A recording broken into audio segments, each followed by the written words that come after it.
Parmenas Radio presenta Línea de Tiempo. Estamos en su programa La Línea del Tiempo. Sintonízanos en parmenasradio.org. Su servidor, el padre José Luis Bautista González.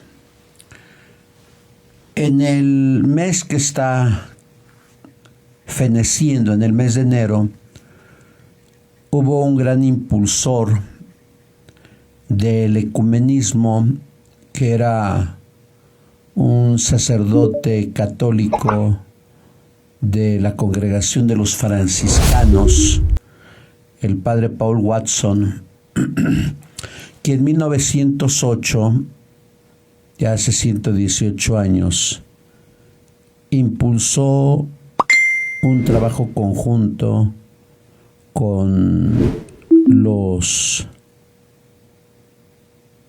llamados protestantes, hablando históricamente de estos grupos que nacieron en el siglo XVI. Y yo creo que la vida del padre Watson fue tocada precisamente porque él vivió la división en su propia familia.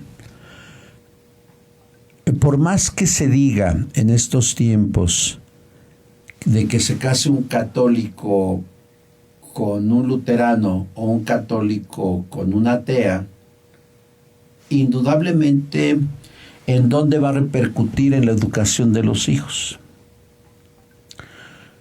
Menciono esto porque el padre Watson, su papá era un pastor anglicano.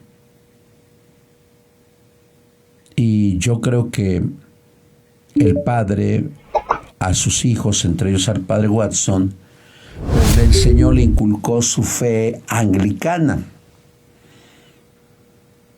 Yo creo que el padre Watson, al final,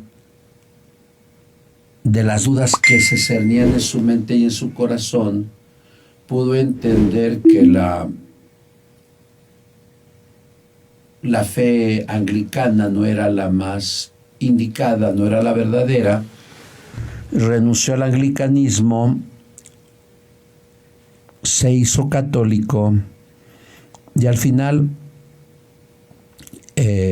hizo votos para ser franciscano como religioso. Yo creo que cuando cualquier ser humano que nazca en una familia calvinista o anglicana o ortodoxa podrá entender, si lee un poco de historia, que la fe inicial, hablando en la línea del tiempo históricamente, fue la fe católica. Y esto fue precisamente lo que hizo el padre Watson en su vida. Nació como anglicano, estudió la historia, se entiende la historia comparada de las religiones, y llegó a la conclusión de que la religión fundada por Jesús fue la fe católica hacia el año 30 de la era cristiana. Pero esto no soslayó su vida, pero en especial quiso crear lazos con otras fes que estaban en Estados Unidos. No solamente la fe católica, también estaban los metodistas, estaban los puritanos, estaban los anglicanos y estaban los ortodoxos. Y a este movimiento inicial, en el año 1908, se le denominó Oración por la Unidad de los Cristianos. Y después se le dio el título de Diálogo Ecuménico. ¿Cuándo empezaba este octavario por la unidad de los cristianos? Ustedes saben que antiguamente en el calendario cristiano denominado Año Cristiano se celebraban precisamente dos fiestas que recordaban a dos pilares de la iglesia, San Pedro y San Pablo, dos columnas de la iglesia. Menciono columnas porque ustedes recordarán que San Pablo, cuando visita Jerusalén, considera que las columnas de la iglesia son aquellos tres amigos que siempre estuvieron con Jesús en los momentos más apoteóticos de su vida. En la resurrección de Lázaro, en la transfiguración y en el huerto de los olivos. Y me refiero a Pedro, a Santiago y a Juan. Y precisamente allá en los años 40, cuando Pablo visita Jerusalén, les denomina columnas de la iglesia. Pero con el paso del tiempo y ante la muerte de Santiago el Mayor, pasado a cuchillo en el año 41-42, se reivindicó por tradición el derecho a Pedro, sí, pero a alguien que inicia en la escenografía bíblica su vida en el capítulo 7, versículo 58 del libro de los Hechos de los Apóstoles, y me refiero a Pablo. Ustedes recordan el capítulo 7, yo creo que hace 2 o 3 años, hablaba del protomártir de la iglesia, y me refiero a Esteban. Cuando Esteban lanza ese gran discurso en el capítulo 7, empiezan a tomar piedras los adversarios de Esteban, pero dejan sus mantos al cuidado de Saulo. Saulo se presenta en este versículo 58 como guardarropas, es el que guardaba los mantos de estos hombres que acusaban a Esteban. Y nos dice que Pablo es un Eanías, es un joven. Por tanto, Pablo tendría de 15 a 25 años de edad y nos dice que estaba de acuerdo con la muerte de Esteban.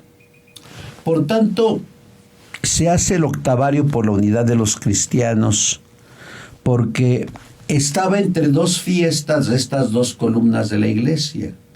El 18 de enero antiguamente se celebraba la cátedra de San Pedro y el 25 de enero se celebraba la conversión de Saulo. Significativas ambas fiestas porque, como lo podemos leer con el cuarto obispo de Roma, Clemente, después de San Pedro, Lino y Cleto, él escribe una carta donde menciona, históricamente hablando, en el año 90 y tantos, que Pedro y Pablo fueron sacrificados en Roma bajo el reinado de Nerón. Estas dos columnas de la iglesia, que por cierto siempre aparecen en el primer cuerpo de las catedrales, de las basílicas, como custodiando la iglesia. ¿Y cómo los identificamos? Pablo con el libro, que significa las 4 epístolas, y Pedro con las llaves que le da Jesús, como lo podemos leer en el capítulo 16, versículo 18 de Mateo: tú eres Pedro y sobre esta piedra edificaré mi iglesia. Parmenas Radio está cerca su base de cultura del Templo de Santiago. Un día vayan al Templo de Santiago, que está por la 13, entre 13 y 10, entre 13 y 15, entre 19 y 17, y en la entrada verán a Pedro y a Pablo. O si van a nuestra catedral, que por cierto en días pasados fue quemada, tristemente incendiada, la fachada norte, la que da hacia la 3 Oriente, que se llama la fachada real, porque tiene los bustos, las efigies de los reyes Habsburgo, que contribuyeron de una u otra forma a la construcción de la Basílica Catedral, desde Carlos I, Felipe II, Felipe III, Felipe IV y Carlos II. Ahí entraron dos sujetos a hacer un acto vandálico. Qué horrible. Yo espero que se agarre a los sujetos y que nos explique quién mandó a esos sujetos. Bueno, cierro este paréntesis que apenas pasó en Puebla el pasado 24 de este mes. Por eso es que el padre Watson pidió que el octavario se realizara entre estas dos fiestas y que se hicieran jornadas litúrgicas, jornadas de oración, precisamente para pedir por la unidad de los cristianos. Ciertamente participaron algunos católicos, participaban anglicanos, ortodoxos, y esto que inicia en Estados Unidos tuvo eco en todo el mundo, porque a lo largo de los años se intensificó en distintos países esta jornada por la unidad de los cristianos. Su santidad de feliz memoria, San Juan XXIII Angelo Roncalli, expatriarca de Venecia, cuando llamaba precisamente al concilio un 25 de enero del año 1959, él decía respecto al problema del ecumenismo: hay que ver más lo que nos une como cristianos que lo que nos separa. Pero uno se puede preguntar, si uno es neófito en la fe, si uno no conoce la Sagrada Escritura, uno puede preguntarse, ¿por qué forzosamente se busca la unidad de la Iglesia? Recordemos que para llegar a estas conclusiones tanto lógicas y sencillas, siempre nos basamos en la Sagrada Escritura. Recuerden ustedes que el armazón de todo tema teológico será la Escritura. La Escritura. Después la tradición, hace rato hablaba de Clemente, él es padre de la tradición, y finalmente el magisterio. Si nosotros no conocemos estos tres puntos medulares para explicar un tema, indudablemente estamos equivocados. Por eso pregunto, ¿por qué buscar la unidad? Vayamos a la Sagrada Escritura. El capítulo 17 del Evangelio de Juan es el cuarto discurso de Jesús en el cenáculo. Claro, por ahí algunos biblistas dicen que ya no era el cenáculo, porque no recuerdo si al final del 14 dice Jesús, vámonos ya. No sabemos si fue en el cenáculo o si Jesús fue peripatético porque lo iba explicando rumbo al huerto de los olivos. Ciertamente, el cenáculo estaba cerca del huerto de los olivos.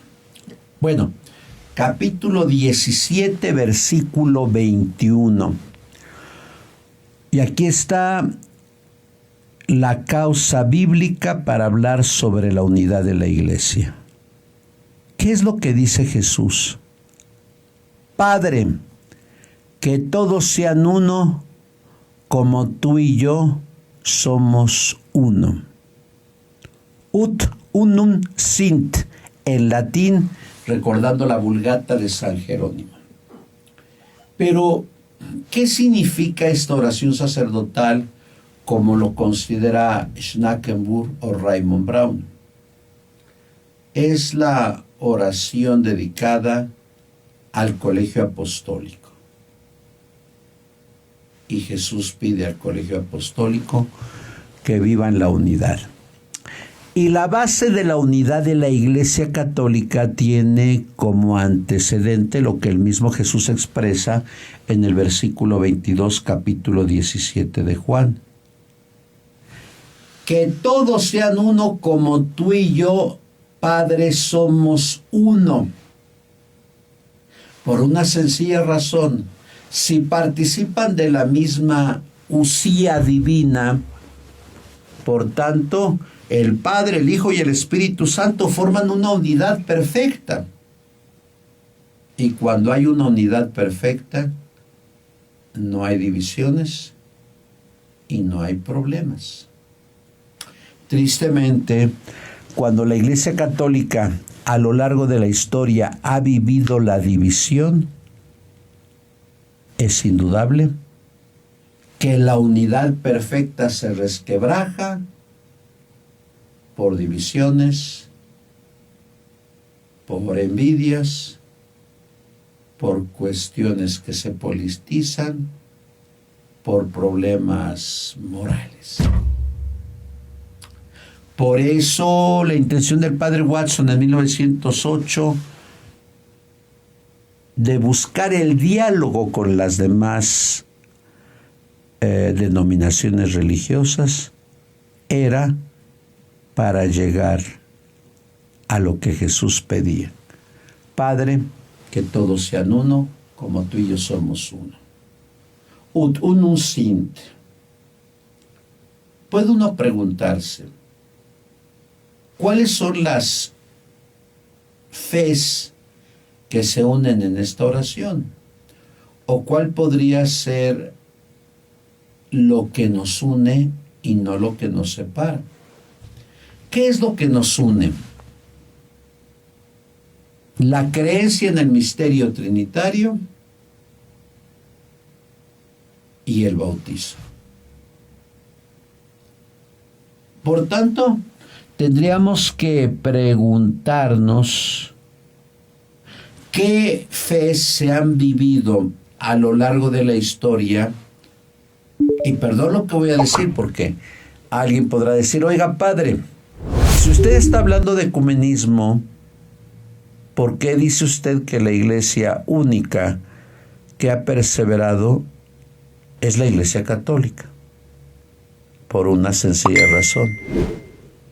Porque la Iglesia Católica es la única que ha permanecido desde el año 30, cuando Cristo instituyó la Iglesia. Mateo capítulo 16, versículo 18, tú eres Pedro, y sobre esta piedra edifico mi iglesia. Si nosotros vamos al griego, hablará de iglesia. Jesús nunca habla, edificaré mis iglesias. Por tanto, la voluntad del Divino Redentor es que exista no varias iglesias, sino que exista una, nada más. Por tanto, yo creo que un hombre con cultura bien formada o con inteligencia media, ¿qué tiene que hacer? Tiene que llevar su inteligencia a la lectura y al pozo de lo que decía Herodoto, a la maestra de todas las ciencias, que no es la inteligencia artificial, porque algún día la inteligencia artificial se va a revertir contra el mismo hombre. La madre de todas las ciencias, decía Herodoto hace 26 siglos, es la historia. Pero claro, no la historia fragmentada, no la historia inventada por los vencedores, utilizando esta expresión de don Miguel León Portillo, no la historia oficial, porque como decía Ovidio, los pueblos cuando se hacen la guerra se llevan todo y se llevan hasta la historia. No la historia monumental, como pasa en México. Que una cosa es la narrativa histórica del partido en el poder y otra cosa es la verdad. Claro, hoy muchos historiadores no apuestan a la verdad porque se han olvidado de la definición de la verdad de San Agustín. Adequatio rei intellectum. La adecuación de mi inteligencia con lo que estoy viendo. Ahorita estoy viendo una cámara que me está grabando. Pero si viene un sujeto y me dice, no, esa no es una cámara, eso es un Xbox. Pues no, no es un Xbox, es una cámara. Esa es la verdad, adequatio rei intellectum. Yo adecuo mi inteligencia con lo que estoy viendo, porque hay palabras que son convencionales. Esto es un celular viejito, eso sí, pero todavía sirve. Pero si alguien viene y me dice, padre, estos son unos lentes, pues no, estos no son lentes, pues para mí son lentes. Bueno, yo respeto lo que tú dices, pero respeta lo que yo pienso. Es como hoy pasa en las universidades, hasta en universidades supuestamente católicas y de inspiración cristiana, donde tú pasas lista y dices Antonio Pérez, y tú ves a Antonio Pérez ahí sentado que no te contesta, y repites Antonio Pérez, y Antonio dice, hoy no me percibo como Antonio, hoy me percibo como Benoit de la sexualité. ¿Cómo Benoit? Yo soy Benita, padre. Oye, pero tú en tu apariencia veo que tienes barba, tienes bigote. Sí, pero yo soy Benita. Pues ¿dónde quedó el sentido de la verdad? Y aquí estoy hablando de temas que hoy se están tratando y no quiero hablar de la transexualidad, de la transedad, del especie, que son ridículos. Y eso es lo que se ha hecho con la narrativa de la historia oficial, que está lejos de la verdadera historia. Por tanto, lo que podríamos hacer hoy, bueno, mejor termino de hablar de la unidad de los cristianos. Cuando Juan 23, en 1959, el 25 de enero, en San Pablo Extramuros, por cierto, anuncia un concilio, la renovación del derecho y un sínodo en Roma, se trabaja en el concilio 59, 60, 61 y empieza hasta el 4º año. Aquí no es como en México. ¿Quién quiere parar el tren? Yo. Ya no se hace el tren. ¿Quién quiere una reforma de acordeón? Yo. Y se hace la reforma en 20 días al vapor. No, la Iglesia Católica por eso ha permanecido 20 siglos asistida por el Espíritu Santo. Juan 23 anunció el concilio el 25 de enero del 59, 60, 61. Pasaron 3 años y medio para que los obispos de todo el mundo se reunieran, y ya con algunos temas preparados. Y Juan 23, que se equivocó, porque él pensaba que el concilio iba a tardar una sola sesión, solamente se sesionó y se aprobó la Sacrosanctum Concilium. Bueno, ustedes saben, porque yo le dediqué un programa hace varios años a los documentos del Concilio Vaticano II, que hubo constituciones, decretos y declaraciones. Y uno de los decretos fue la Unitatis Redintegratio, que significa reintegración de la unidad. Un documento que aprobaron los obispos con, creo, 11 votos en contra, la mayoría lo aprobó, y que el Papa lo publicó en el año 1964. Y precisamente en este decreto Unitatis Redintegratio, el Papa pone no solamente el proemio y la conclusión, sino 3 capítulos donde habla de los aspectos esenciales que se tienen que vivir en el diálogo ecuménico y en la unidad de los cristianos.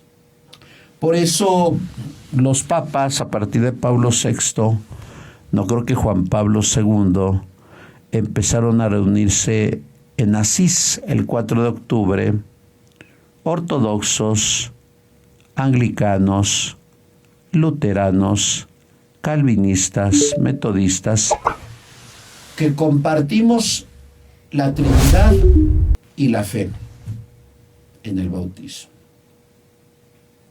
Pero fue su santidad el Papa de feliz memoria, San Juan Pablo II, que en el año 1995 publicó un bellísimo documento que intituló Ut unum sint, que todos sean uno, inspirado en el capítulo 17, versículo 21 de Juan.